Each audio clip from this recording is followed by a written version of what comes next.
Hello everyone, welcome to Distilling Canada. It's a channel about distilling, learning how to distill, and experimenting and trying to find out new things and understand the craft of this industry.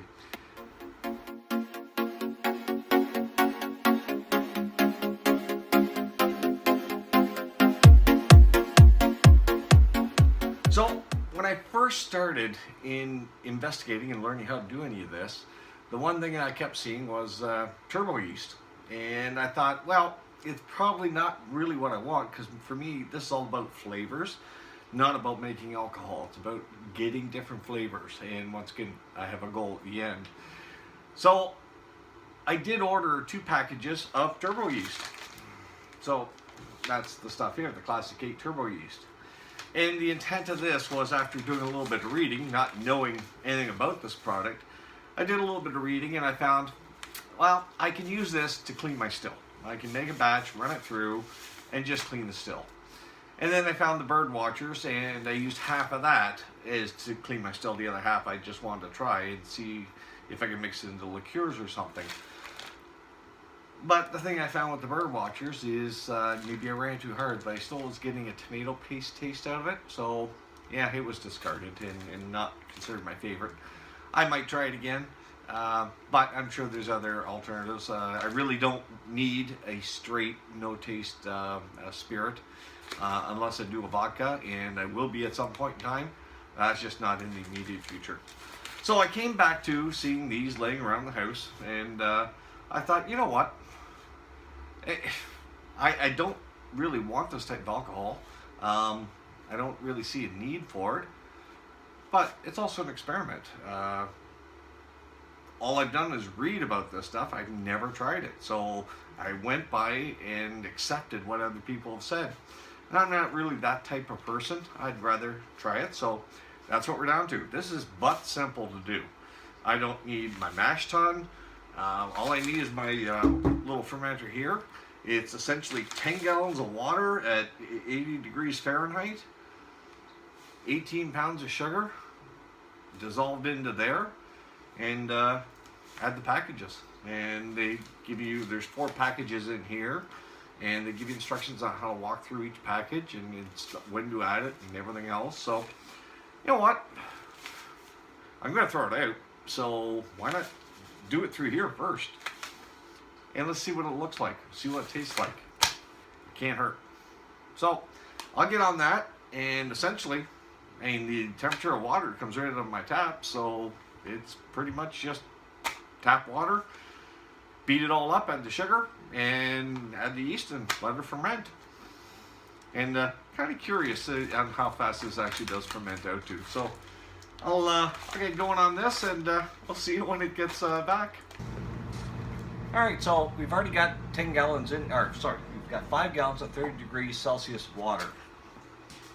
And that comes to about 86 degrees Fahrenheit. So I'm going to add the other 5 gallons into here. And as you can see, it's pretty hard to do it without spilling it.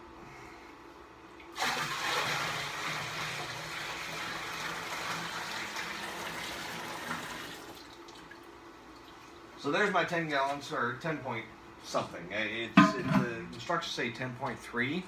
So I'm going just, a little bit over 10. So I'm good there.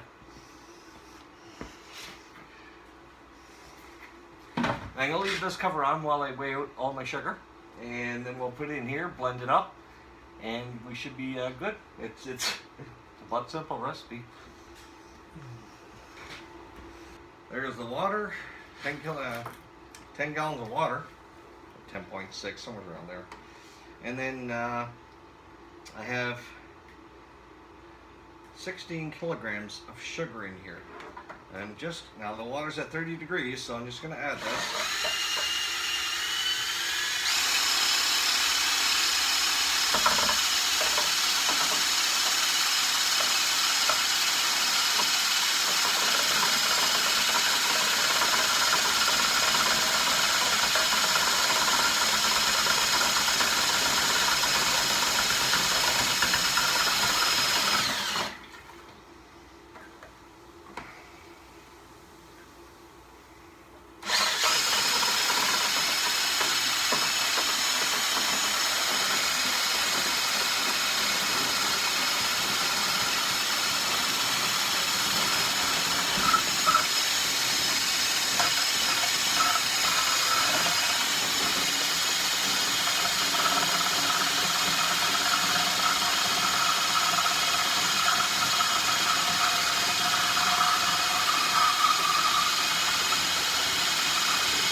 All right, so the one thing it doesn't say on directions to do is to aerate it.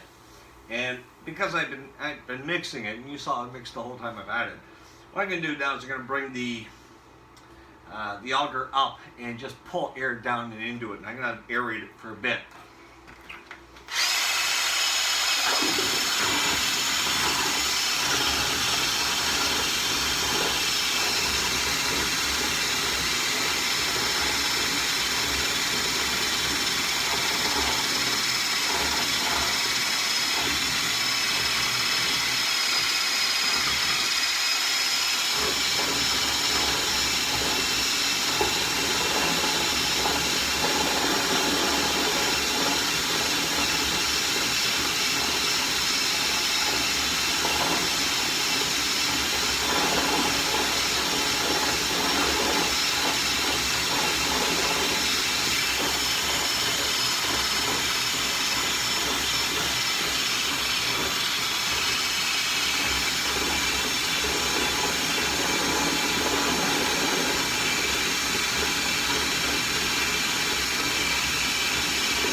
And that should be more than enough.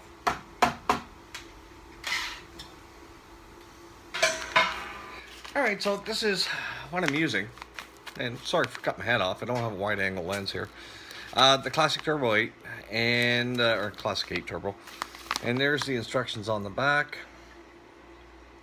So I ordered this kit off of, I believe I ordered it from Amazon now. This is quite some time ago. It comes with this package here, and comes with this package, which is a carbon, which you're supposed to add these two together into the sugar wash. And after it's fermented, then you add this package, which is the clearing package. So, yeah, like I said, I'm gonna throw it out anyways, regardless of whether I just want to see what it's like. And to me, there's no sense saying this is bad without trying it. I can't do that. Now, everybody I've listened to has said, yeah, don't go that route. It's not good. So, but once again, I have to know for myself. Now, when you get these, the carbon package, they say to knead it, get it loosened up, and everything. And yeah, you can feel there's something set in there, and you have to reliquefy it again. I've already done the other pack. Now, this is no comments. This is a 2-package setup because each one of these is good for 5.3 gallons of water. And then I think it was 8 kilograms of sugar in there with it. Sorry if I'm mixing up the imperial and metric. I work in both. I'm Canadian. In the school system, I went through both. I started with imperial, ended up metric. So, so there is that. And I'm just shaking these up, get these loose, and you can already feel it's already gone. From the salt, there's a little bit of salt left here. We'll get rid of that. And the rest of it's already liquid. So I'm adding 2 packages because I'm doing a 10.6 gallon batch. So get that done, and then I'll show you what it's like. They want you to stir it while you're adding it into here. And I'm still going to use the drill, but I'm very leery about being very aggressive with it. So I'm going to go very slowly because I hate stirring in the yeast. I don't think you need to. I think typically you'll do just a little stir prior to adding it, and when the liquids calm down, then you add it if you're doing it dry. And when you're doing it if you already moisten your yeast up, then typically you just pour it in, and that's fine. So let's get on to this. A pair of scissors would be nice.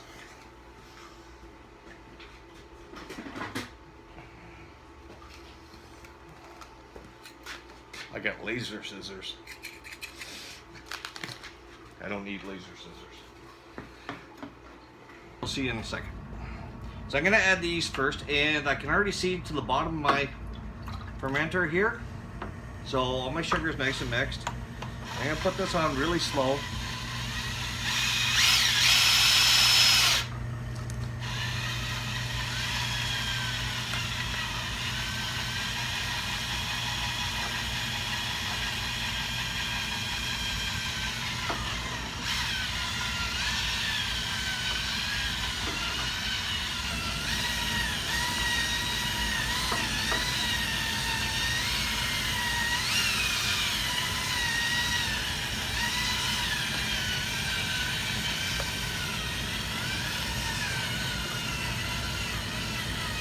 This yeast smells a lot different too. I don't think I've ever smelt one just like this.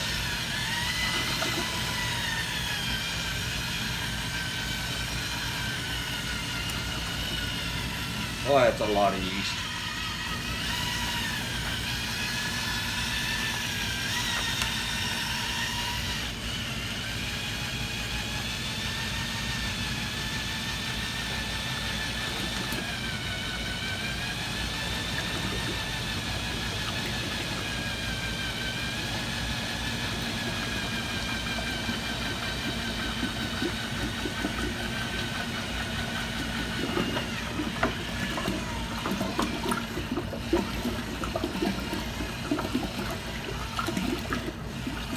All right, now for this stuff, and I don't know, this, I've already looked in this package, and it's starting to, I feel sorry for my poor fermenter. I think this maybe its last use if I can't clean it out properly. Yeah, this is not pretty.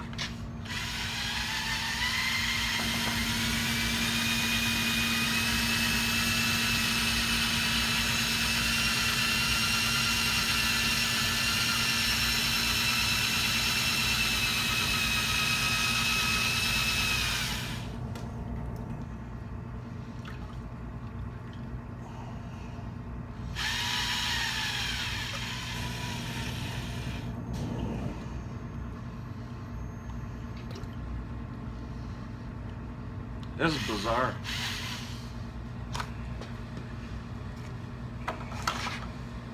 And not just one, but two packages.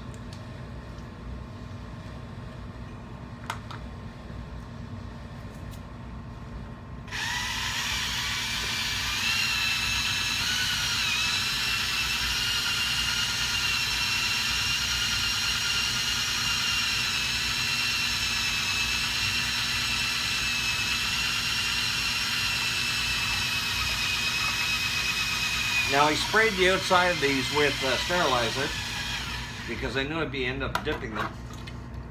And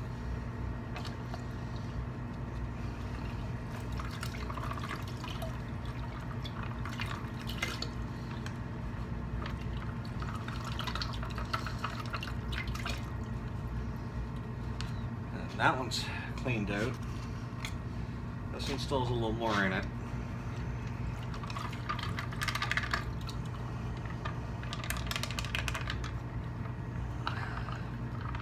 Now I understand this is all going to settle out and with the other stuff we're putting in, but this just seems like a very strange process. But I should learn something from it. Alright, so they're cleaned out.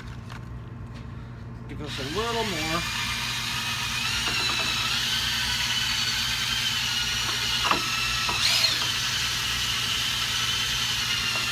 Trying to be gentle with this now.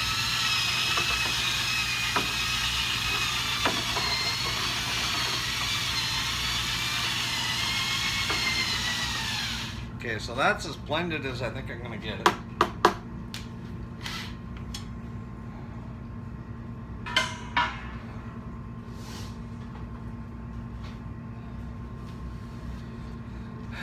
I'll just do one final check on the temperature.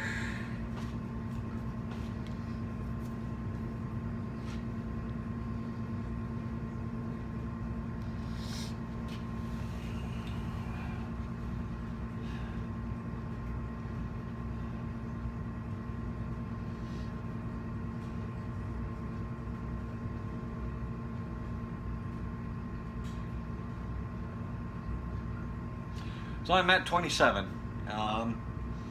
It looks like about 27. So from 30, that's not a bad loss for all the sugar I put in there.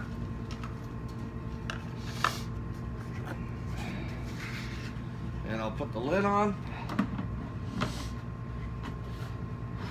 Now, a couple things I'm going to watch really close is if this stuff actually makes 20 ABV, then this is not going to keep up to it. I'm going to end up having to go with a tube into a larger water container. I should know within a few hours probably. So I'm going to try this at first. And I'm going to throw in a separate temperature probe into here because I'm going to have to watch this one closely. I got to watch temperatures on this little bugger closely. I did pull out the aquarium heater, but I have an ST1000. Anyways, and I have a wire, which I think I'm going to hook all that up and put that in. We'll see if I have time to do that. If not, I'll use the blanket and the little electric heater method. I want to try it. I've got nothing to lose on this, and you know, if it turns out to be pretty decent, then you know, maybe I'll say, yeah, good enough for liqueurs. You know, use it as just a clear, no flavor spirit. Don't know yet, but we'll see. So one little quick tip. In this, I've got my bleeder here, but this time I'm going to install a thermostat, thermometer, and this is just a K probe going inside here. But I've got this big open hole, and you know, I've also used something like this when I did my aquarium heater. Went through something like this, but we had this big open hole, and sometimes these are really a pain in the butt to seal. And I found the perfect solution are earplugs. So there's just an earplug. So I need two hands to do this, but I just squeeze it and I'll pull it. I get it as tight as I can, throw it in the hole. No, maybe I'll do it with one hand. And you're going to see it's going to expand. It takes a few seconds, but it'll expand and it will fill up that whole gap. And no CO2 will come out through there. So, just a quick little tip. Hope that helps someone.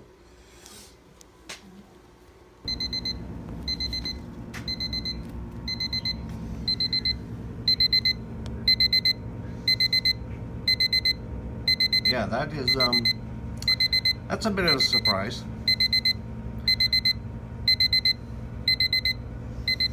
Temperature inside the shop is not very warm,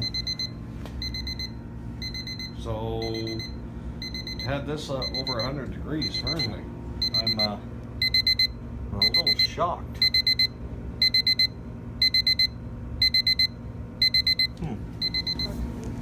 So this is it sat out for most of the night, and there's snow on the ground, so that kept it down a bit, but we're still at 107 degrees, so it's still a lot warmer than I expected. You can see the charcoal in there, the coal or carbon, whatever. It's created a crust over top, and you can see quite a bit of the CO2 going off. I'm going to try and throw the lid on this. I'm going to keep a close eye on the temperature. I do want it to come down more than that. That's still sitting way too high for me. But I don't know, this is an interesting experiment.